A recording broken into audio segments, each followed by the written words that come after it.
شب قدر کی رات کون سی ہے؟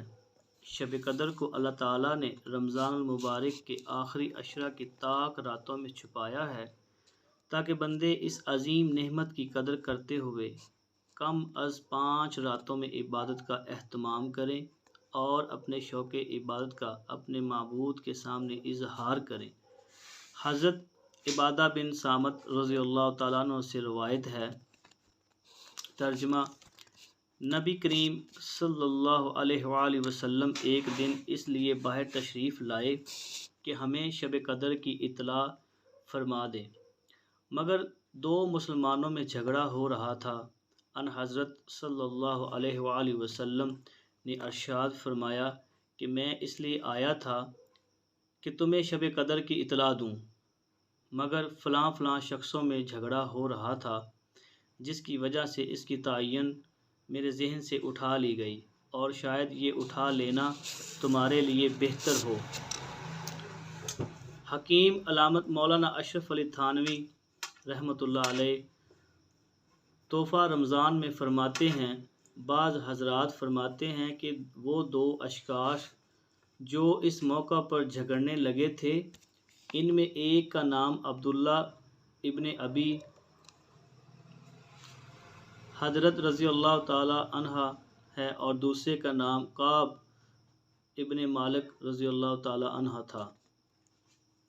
اس حدیث سے ایک بات یہ معلوم ہوئی کہ آپس کا جھگڑا اس قدر برا عمل ہے کہ اس کی وجہ سے اللہ پاک نے نبی اکرم صلی اللہ علیہ وآلہ وسلم کے ذہن مبارک سے شب قدر کی تعین اٹھا لی۔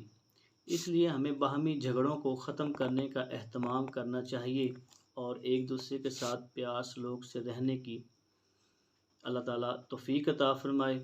دوسری بات یہ معلوم ہوئی کہ رمضان کی 21ویں، 23ویں، 25ویں، 27ویں، 29ویں راتوں میں شب قدر ہونے کی امید ہے، یعنی 21، 23، 25، 27 اور 29 ان راتوں میں شب قدر ہونے کی امید ہوتی ہے۔ اس لیے ان راتوں کو جاگنے اور عبادت کرنے کا خاص اہتمام کرنا چاہیے۔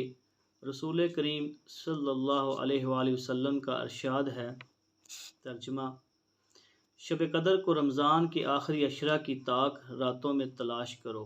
شب قدر کو رمضان کے آخری عشرہ کی طاق راتوں میں تلاش کرو۔ اور حضرت عبداللہ بن عباس رضی اللہ تعالی عنہ کی روایت میں ہے، لیلۃ القدر کو رمضان کی آخری 10 راتوں میں تلاش کرو، جب کہ مہینہ ختم ہونے میں 9 دن باقی ہوں، یا 7 دن باقی ہوں، یا 5 دن باقی ہوں۔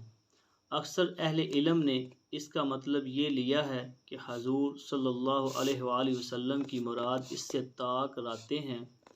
چنانچہ حضرت عبداللہ بن عمر رضی اللہ تعالی عنہ کی روایت سے اس کی تائید ہوتی ہے، جس میں ارشاد نبوی ہے، لیلۃ القدر کو آخری عشرہ کی طاق راتوں میں تلاش کرو۔ شب قدر کی تعین نہ کرنے میں مصلحتیں۔ علماء کرام نے شب قدر کو پوشیدہ رکھنے میں بہت سی مصلحتیں بتائی ہیں، جن میں سے چند یہ ہیں۔ اول یہ کہ اگر تعین باقی رہتی تو بہت سے کو کوتاہ طبع دوسری راتوں کا اہتمام بالکل ترک کر دیتی، اور موجودہ صورت میں اس احتمال پر شاید آج ہی شب قدر ہو، متعدد راتوں میں عبادت کی توفیق نصیب ہو جاتی۔ دوسری یہ کہ بہت سے لوگ ایسے ہیں جو معاصی یعنی گناہ کیے بغیر نہیں رہتے۔ تعین کی صورت میں اگر باوجود معلوم ہونے کی معصیت کی جرات کی جاتی تو یہ بات سخت اندیشہ ناک تھی۔ تیسری یہ کہ تعین کی صورت میں اگر کسی شخص سے وہ رات چھوٹ جاتی تو آئندہ راتوں میں افسردگی کی وجہ سے پھر کسی رات کا جاگنا بشاشت کے ساتھ نصیب نہ ہوتا، اور اب بشاشت کے ساتھ رمضان کی چند راتوں کی عبادت شب قدر کی تلاش میں نصیب ہو جاتی۔ چوتھی یہ کہ جتنی راتیں طلب میں خرچ ہوتی ہیں، ان سب کو مستقل ثواب علیحدہ ملتا ہے۔ پانچویں یہ کہ رمضان کی عبادت میں حق تعالی جل شانہ ملائکہ پر تفاخر فرماتے ہیں۔ اس صورت میں تفاخر کا موقع زیادہ ہے کہ باوجود معلوم نہ ہونے کے محض احتمال پر رات بھر جاگتے ہیں اور عبادت میں مشغول رہتے ہیں، اور ان کے علاوہ اور بھی مصالح ہو سکتے ہیں۔ جھگڑے کی وجہ سے خاص رمضان المبارک میں تعین بھلا دی گئی، اور اس کے بعد مصالح مذکورہ یا دیگر مصالح کی وجہ سے ہمیشہ کے لیے تعین چھوڑ دی گئی۔ اس میں بھی امت کے لیے خیر ہی ہے۔ ماشاءاللہ۔ شب قدر کی علامات۔ شب قدر کے متعلق اصل بات تو وہی ہے جو گزشتہ سطور میں بیان کی گئی ہے، یعنی شب قدر کو متعین نہ کرنے میں اللہ تعالیٰ نے بہت سی حکمتیں پوشیدہ رکھی ہیں، اس لیے اس کی تلاش میں آخری عشرہ کی 5 طاق راتوں میں عبادت کا اہتمام کرنا چاہیے۔ البتہ جو لوگ شب قدر کی عبادت کا اہتمام کریں، ان کے دلی اطمینان کے لیے احادیث میں شب قدر کی کچھ نشانیاں بھی بتائی گئی ہیں۔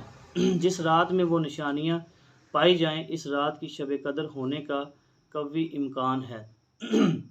درج ذیل سطور میں وہ علامات ذکر کی جاتی ہیں۔ پہلی پہچان شب قدر کی وہ ہے جو علامہ عینی رحمۃ اللہ علیہ نے حضرت ابی بن کعب رضی اللہ تعالیٰ عنہ سے بیان کی روایت فرمائی ہے، اس رات کو صبح سورج 14ویں رات کی چاند کی طرح بغیر کرنوں کے طلوع ہوتا ہے۔ یہ بھی ایک علامت ہے۔ یہ پہچان ابن کثیر نے اپنی تفسیر میں بھی نقل فرمائی ہے، اور بہت سے علماء نے یہ پہچان آزمائی ہے اور ہمیشہ صحیح پائی ہے۔ دوسری اور تیسری پہچان وہ ہے جو حضرت جابر رضی اللہ تعالیٰ عنہ سے صحیح ابن حبان میں منقول ہے۔ یہ رات کھلی ہوئی روشن ہوتی ہے، نہ گرم ہوتی ہے اور نہ ٹھنڈی ہوتی ہے، یعنی معتدل ہوتی ہے۔ سبحان اللہ۔ نیز مسند احمد میں یہی علامت حضرت عبادہ بن صامت رضی اللہ تعالیٰ عنہ سے بھی اس سے ملتے جلتے الفاظ میں منقول ہے۔ شب قدر کی چوتھی علامت وہ ہے جو تفسیر ابن کثیر میں مرفوعاً منقول ہے، اس رات میں آسمان میں صبح تک تارے ٹوٹ کر ادھر ادھر نہیں گرتے۔ شب قدر کی پانچویں علامہ عینی کی روایت کے مطابق اس طرح ہے۔ امام ابن جریر طبری رحمۃ اللہ علیہ نے بعض بزرگوں سے نقل کیا ہے کہ اس رات میں درخت زمین کی طرف آتے ہیں اور پھر اپنی اصلی حالت پر آ جاتے ہیں، اور ہر چیز اس رات میں جھک کر سجدہ کرتی ہے۔ ماشاءاللہ، سبحان اللہ۔ مولانا رفعت قاسمی صاحب اس علامت کی وضاحت کرتے ہوئے فرماتے ہیں، لیکن یاد رہے کہ یہ چیز ہر ایک کو نظر نہیں آتی، اور شاید بہت سوں کو تو سمجھ میں بھی نہ آئے۔ شب قدر کی چھٹی علامت درج ہے۔ شب قدر کی چھٹی علامت درج ہے۔ عبدہ بن ابی لبابہ فرماتے ہیں، اس رات میں سمندروں کنوؤں کا کھارا پانی میٹھا ہو جاتا ہے۔ ماشاءاللہ، سبحان اللہ۔ مولانا رفعت قاسمی صاحب فرماتے ہیں، کچھ تعجب کی بات نہیں، اس رات میں رحمت الہی کی موسلا دھار بارشوں کا اثر اس قسم کی چیزوں میں بھی ظاہر ہو جائے، لیکن یہ بھی ضروری نہیں کہ ہمیشہ ہر جگہ ہی ایسا ہوا کرے۔ شب قدر کی دعا۔ حضرت عائشہ رضی اللہ تعالی عنہا سے روایت ہے کہ انہوں نے رسول اللہ صلی اللہ علیہ وآلہ وسلم کی خدمت میں عرض کیا کہ یا رسول اللہ صلی اللہ علیہ وآلہ وسلم، اگر مجھے معلوم ہو جائے کہ شب قدر کون سی ہے تو اس رات میں کیا دعا کروں؟ تو آپ نے فرمایا، یوں دعا کرو، اللہم انک عفو تحب العفو فاعف عنی۔ اللہم انک عفو تحب العفو فاعف عنی۔ اے اللہ، تو معاف کرنے والا ہے، معافی کو پسند فرماتا ہے، لہٰذا مجھے معاف کر دے۔ ماشاءاللہ، سبحان اللہ، سبحان اللہ۔